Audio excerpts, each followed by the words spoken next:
Hi, this semester we're going to be using a particular tool to track your project, and it's a product called ClickUp. Today, I wanted to give you a quick demo of the product to help you get your project set up correctly within this tool. The first thing I wanted to mention is you do not need to sign up to this project tool by yourself. So I will go ahead and I'm going to actually pre-configure the software for you. So I'm going to create accounts for you, and I will send you an email with an invite in order to join the ClickUp project. So don't sign up for an account just yet. Wait till you get the email from me and use that to log into the system for the first time. Every project will actually be given a project name and a team name, and I will actually have already put this into ClickUp in advance. To use ClickUp, it's pretty straightforward. It is a board tool that's going to help you track the progress of your project and help you plan out and control your sprints. To get started, the first thing we're going to have to do is create your product backlog within ClickUp. So if you look on the left-hand side of the screen, you're going to see your team name. You're going to see product backlog, and you'll see sprint 1, 2, and 3. Make sure that you've actually got the product backlog selected. So you're just going to simply start working on the product backlog, and you're going to use this open column. You're going to select New Task. And you're going to take your vision document, and from the vision document, you're going to add in your user stories. So let me go ahead and start adding those in. And let me save that. And I'm going to create a new task. And I'll save that.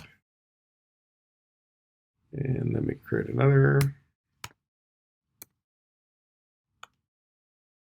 And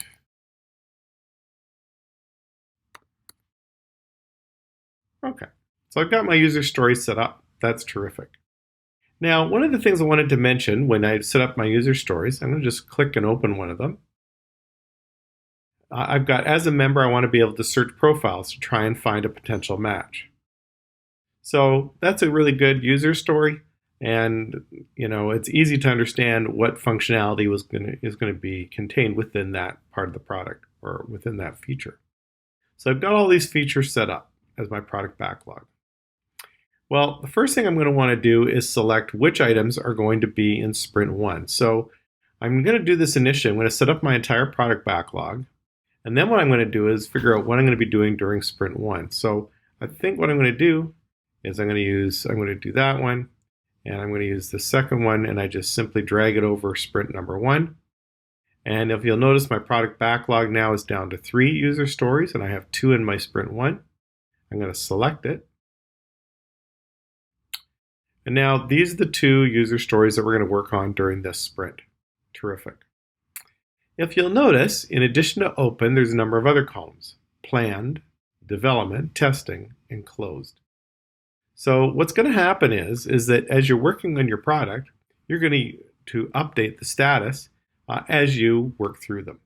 So what's going to happen, the first thing I need to do is to plan out my sprint. So the sprint is going to start on a Monday, and I've got really 2 days to plan the sprint. So Monday and Tuesday. By Wednesday at the latest, you have to have it planned. And in fact, what's going to happen is I'm actually going to be going into ClickUp, and I'm going to be marking it. So when your sprint starts on Monday, you have to make sure that you've got all the details of your plan in place by Wednesday, and that's when I'll be doing the marking.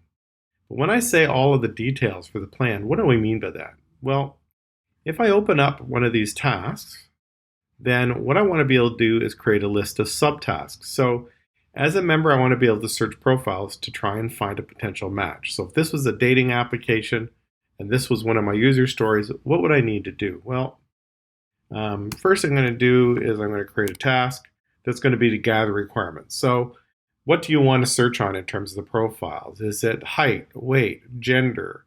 What features do you want to search on for looking for a match? So what other tasks would I have associated with it? Well, we're going to want to analyze requirements and potentially redesign the application to support this feature. So as we add new functionality to an application, we're constantly kind of revising the application, redesigning it as we go when using Scrum as a way to build projects. So I want to be able to modify the database to support this feature. That seems like a reasonable thing to do. I want to actually build the software, and I want to test this feature to make sure it meets the requirements. So I've got all of these subtasks in place. The other thing you need to do, so you've got your user story and all the tasks required to complete that user story, but I also want to assign individuals to each one of these tasks. So since I'm the only one on the project, I'm going to assign myself, but you should be, with your project teams, you should be assigning somebody to work on each one of these items. And again, these subtask lists will be unique to the functionality that you're trying to build, and that's what's required in terms of planning. So I'm going to go ahead and close this now. And you'll see that I've actually got 5 subtasks attached to this item. I'm now going to call that plan. So I'm just going to simply drag it to the planned column. I'm going to go to my next one, and I'm going to create, again, a subtask list. And sometimes it'll be the same, sometimes it'll be very different. Maybe it's do the HTML code, the CSS code, whatever. And I'm going to go ahead and make sure that somebody is assigned to each one of these subtasks. And then I'm finished with that. Okay, so let me close that out. And now I can move that to planned as well. So by Wednesday, all of the user stories or tasks that are going to be done, completed in this sprint, need to be in the planned column by Wednesday, and it needs to include a complete list of subtasks. Now, when you actually start development, so we've got it planned by Wednesday. Let's say on Friday, I started working on it. I move it into the development column, and I'm going to identify that I'm in the process of gathering requirements and analyzing them. So I'm setting those two to development. There's a complete history on the right-hand side, so it'll show me all the different changes or additions that I've made, and that's fine. It tells me what I did and when, and that's a great history. And so I'm just simply updating this as I go along.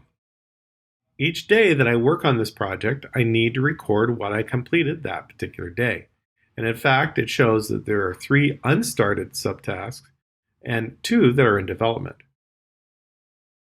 As you start working on it, so this one's closed, I've finished gathering the requirements, I've modified it, I'm now building the actual software. And I'm going to say development. So again, you can keep this information up to date as the project progresses. And there's a little summary here of what's happening with each one of these items.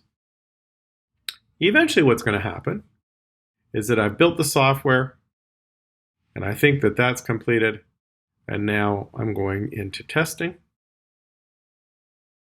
And in fact, I'm going to move the entire task over to testing. So when you've got, I'm going to just call that closed. And basically, once you start testing, if I'm the one that's actually built this code, I can't actually close out the testing. It has to be another team member. So somebody else has to be able to go in and test my stuff before it can be considered closed. And once it's closed, that's it. The project or that particular requirement is done for this project. So that's great. So that's basically it in terms of both planning the sprint and doing the correct updates throughout the sprint itself. Now, one last thing I need to say before I complete this video today. So let's say we're now at the end of the sprint, and unfortunately we didn't get enough work done that we had planned. In fact, we had planned to do 2 user stories, and unfortunately we didn't get them both done. So what I want to be able to do now is move this one to sprint number 2. So to do that, what I actually have to do is I'm going to duplicate it. Okay, and I want to duplicate everything, and that's fine. And I want to duplicate it into sprint 2, and I'm going to copy the task. So it's done copying now. So I'm going to actually leave this, okay, so I'm at the end of sprint 1. Let's pretend that we're finished this sprint. This one never got worked on. I'm going to go back to sprint 2 now, and I'm going to go back and revisit this. Look at my plan again, make any adjustments I need, and then hopefully during next sprint, I'll have the sprint planned. And in fact, I'll actually add some additional work to that sprint as well. And now I'm actually going to plan this item out, and I'll start working on sprint 2. So that's it. If you have questions, please don't hesitate to put a question in the discussion board, or better yet, even request a meeting with me. I'm always happy to meet with you. So I appreciate your time today. I hope that gives you at least a very quick overview of the product.